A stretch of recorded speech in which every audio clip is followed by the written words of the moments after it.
So Andycine just recently sent me the 95S V-mount battery that has a bunch of different unique features and ports, and it's a fraction of the cost in comparison to some other competitors.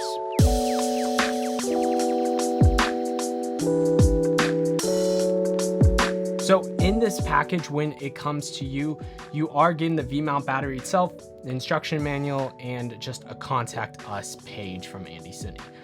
But one thing to note, this doesn't actually come with a V-mount charger itself. You do need to purchase that separately. So the price for this V-mount battery comes around that $160 mark.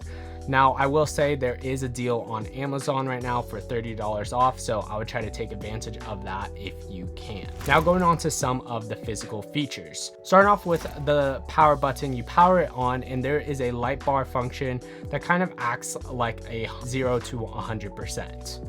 So when you power the battery on itself, it shows you a percent indicator on the front with also a little bar. It's really nice having these on V-mount batteries now and not just having the typical 25, 50, 75, 100%.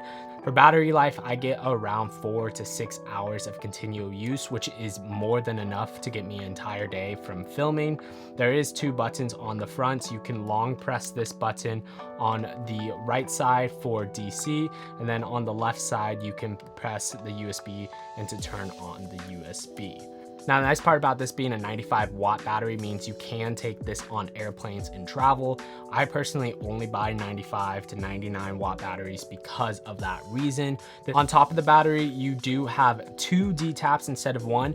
This is kind of the nicest feature for me personally, because if I need some situation where I need power 2 things with D-tap, maybe it's 2 cameras simultaneously, I have the ability to do that. And then behind that, you have a DC USB-B and a USB Type-C port behind that. So you can power a multitude of things and you don't need some extra power unit to do that. And then finally, on the back side of the V-mount battery, you have just the typical standard V-mount attachment, and there's also just a 1/4 screw on the bottom, allowing you to screw this on to different plates or magic arms if you don't have your V-mount plate accessible. And then you can charge this one of 2 ways. The first way is you could plug it in straight on the bottom and charge it from that.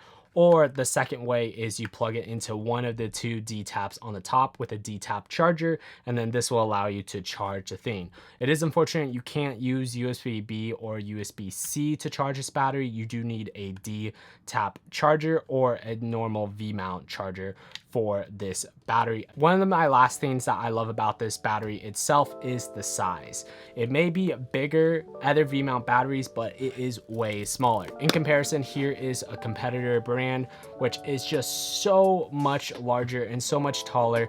And honestly, I really prefer having a smaller V-mount. I'm able to put more of these in camera cases than a larger one, and it's just really nice to have more V-mount batteries versus just less big tall ones. So I would highly recommend picking up this V-mount battery if you got the chance. It has a bunch of great features in it, and it's definitely worth the price. Anyways, guys, thank you so much for watching this video. If you want to check out another Andycine product, here is a monitor review I did from Andycine, and then YouTube recommends you might like this video right here. Till next week, guys, peace.